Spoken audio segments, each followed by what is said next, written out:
Yeah, not relying on superpowers or other men. And there's no love interest.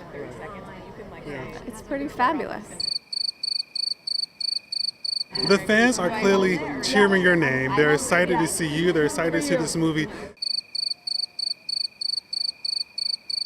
This movie's a lot better than people are giving it credit for. Thank you. We are wearing custom Oscar de la Renta. Hey guys, your boy Dragon's back after a much needed therapy session since I covered the Rebel Moon movie and the Disney Echo show, but now that I'm back in earnest, I've heard from this guy named Chris Stuckman that I have to be a very nice dragon and go see the Madam Web movie because according to him, it's a film that took a lot of time and effort to make, so I was advised that I, as a film commentator, should give this movie the impartial bias of sucking its dick and pretending that this wasn't the worst piece of radioactive dung I've seen in a long time since The Rings of Power, the HBO Velma show, the Witcher Blood Origin show, or season 3 of the regular Witcher show, because giving a critical feedback on a piece of media these days means that you're a big poopy caca asshole who's secretly the Antichrist. Bitch, please! What a pussy. Anyway, before we dive headfirst into the sixth circle of hell to review this movie, I just want to ask you guys to do what you're seeing on screen right now if you end up finding enjoyment out of this video, because I sure as hell won't. And let me know in the comment section what you thought was the most hilarious scene from this movie. Also, my usual editor Boxman will not be back from his vacation until next week, so for now, please give a warm welcome to our auxiliary editor, El Jefe. Say hello, Jefe. My name is Jeff. Without further ado, snap it into a Slim Jim and let's begin this dumpster dive. Oh yeah! Fun and good for your health. Okay, so the story begins with us getting a little flashback of Cassandra's pregnant mother trying to desperately find the special spider that can only be found in Peru so that she can extract its healing properties in order to cure her expecting daughter's muscular disorder. However, once she does find it, her bodyguard / benefactor Ezekiel shoots her and the rest of the members of the expedition and takes the spider for himself in order to get its powers. Shortly after, her pregnant mother gets picked up by this Peruvian Spider-Man who's from a tribe of Spider-Men called Las Arañas that takes her to this hidden cave of theirs where they do the ceremony where the spider she was looking for bites her, she gives birth to her healthy daughter, and then we abruptly fast forward to 2003 to see a full-grown Cassandra driving an ambulance around Queens like she's Dom from the Fast and Furious while poor Uncle Ben, yes, that Uncle Ben, can't even properly stabilize the dying patient because of her haphazard driving. You already know. It's all downhill from here. Anyway, she meets all the obviously teenage versions of the three heroines that are supposed to kill Ezekiel in the future in the first act of the film, one of which flips her off because she honked at a teenager with an ambulance horn, and once they get to the hospital, this woman's emotional intelligence is so low that she outright projects a little boy's thank you drawing for saving his adoptive mother, completely forgot that was her patient, and then ask an uncomfortable Uncle Ben what the f to do with the drawing like a clueless troglodyte. You two motherfuckers need Jesus.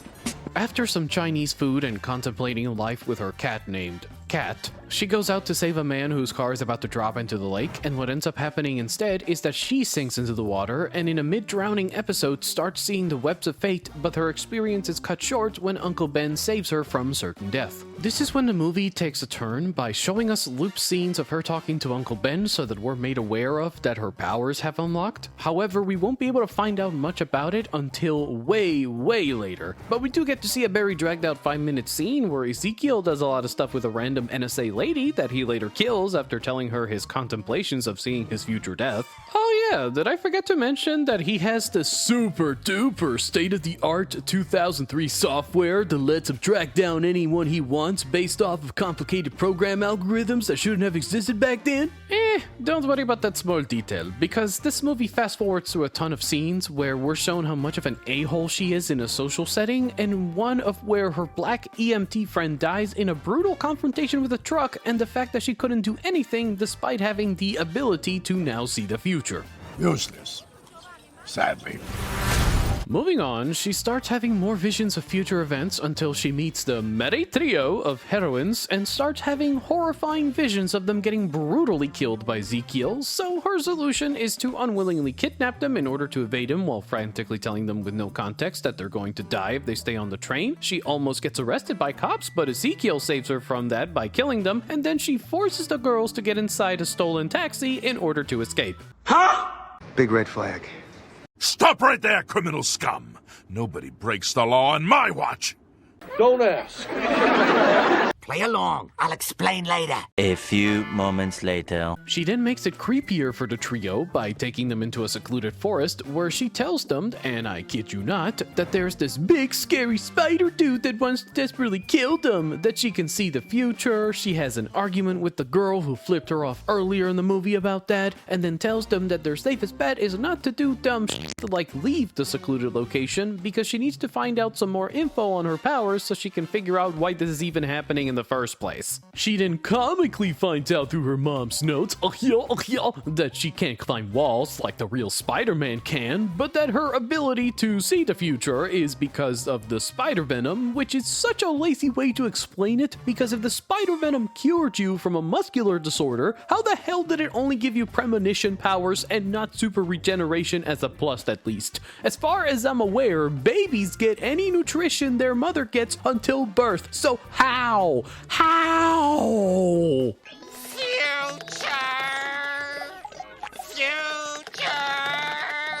Anything else? You get nothing. You lose. Good day, sir. Regardless of the warning given by Cassandra, the teens decide to disobey her instructions and go to this diner to eat something because the black girl's hungry and you wouldn't like her when she is Snickers hangry, which eventually leads to her having to save their asses later on from Ezekiel, almost killing them again in the diner while they're dancing on top of a table full of obviously teenage boys by using the only effective method known to man against this Spider-Man, by seeing a potentially deadly future for her and saying screw that while driving a car through the building and crashing on him, which somehow doesn't end up killing this villain made of rubber. What? What? Moving on, she berates them for being stupid and then decides to become sympathetic when she learns that all of them were abandoned by their parents in one way, shape, or form, and this leads her to make the benevolent decision of abandoning their neglected asses until she ends up having a conversation with Ezekiel about the fact that he's trying to kill them, which then reverts us back to her waking up so we're made aware that this was all either a telepathic conversation or her foresight warning her of this impending danger. Now, this feels entirely pointless because at the end of the day, she still ends up doing exactly what the Vision told her not to do, except she finds a loophole around it by teaching the kids CPR, telling them that they'll be spending some time with Uncle Ben and his pregnant wife for a week while she goes to Peru to find more info about the spider people, but as soon as she backs out of her taxi, all of a sudden we're in Peru, where 2 minutes and 15 seconds later, she ends up encountering El Spiderman dude that took her dying mom to the cave at the beginning of the movie, and then he takes her back to that same cave where he does the Doctor Strange move where he pushes her soul out of her body so she can finally find out who she truly is and manifest her already unlocked powers of foresight via another god-awful spiritual therapy session like the one from Echo, because according to every one of these studios, every superhero unlocks the full potential of their power through therapy. What the bro? Nah, I'm done with this shit. Look, after she finds out her true origins, we go back to New York where Uncle Ben's wife's water broke, and now they're driving fast to the hospital, but what's this? Ezekiel has found them already? Oh boy, I wonder how our yet-to-be heroes are gonna get out of this tricky situation without Cassandra being nearby. Are they gonna have to come up with a plan in order to evade him? Hell no! Instead, what we end up finding out is that she can teleport from one country to another for the convenience of the plot, because there was no explanation as to how she returned so quickly. But she manages to thwart Ezekiel's pursuit by crashing an ambulance on him again while he's jumping mid-air in the direction the ambulance is falling downwards in, and she even manages to get the man a third time by telling one of the girls to put the charged defibrillators on the roof of the ambulance so that they can electrocute him. Is this a movie or a Saturday morning cartoon? Like, I really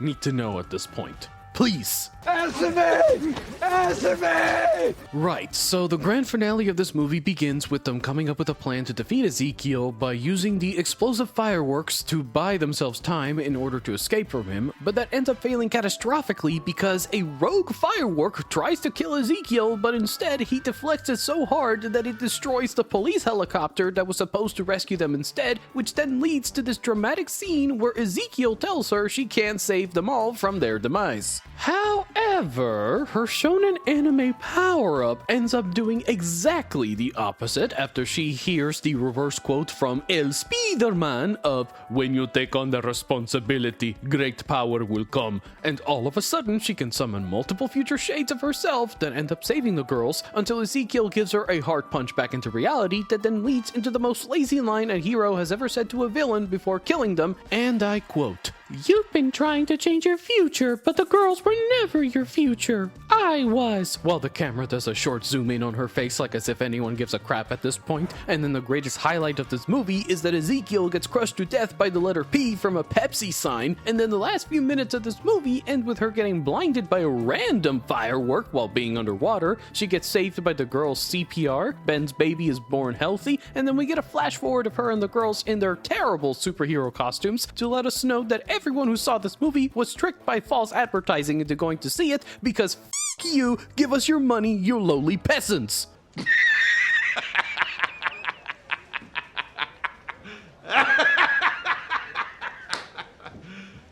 You serious? Fool me once, I'm mad. Fool me twice, how could you?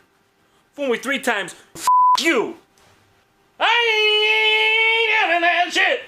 Right, so after enduring all of that, I'm sure you guys are wondering what my rating for this movie is going to be, and honestly, it deserves a 2 out of 10. It is the most boring garbage movie I have seen in a long time, and while it may have some woke elements in it, they're not exactly that prevalent or annoying as most people would expect.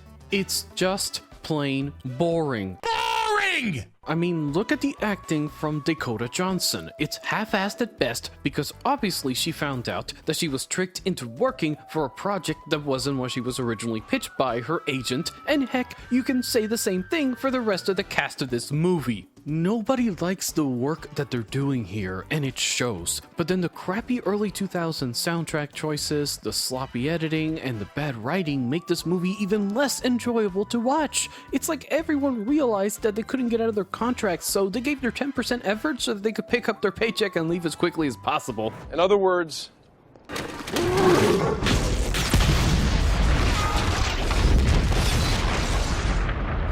Yikes! Oh, God help us! My suggestion to anyone wanting to see this movie is to not even go near it. It's going to waste valuable time of your life, and it's only worth doing it if you're half drunk already with friends, because at least the suffering will be a collective one. Other than that, friends, thank you so much for watching, and I wish you all a wonderful day, and namarie. And now for something completely different. What are stories but mystery boxes? There's a... What a load of shit. You wanna play games? Okay. I'll play with you. Say hello to my little friend!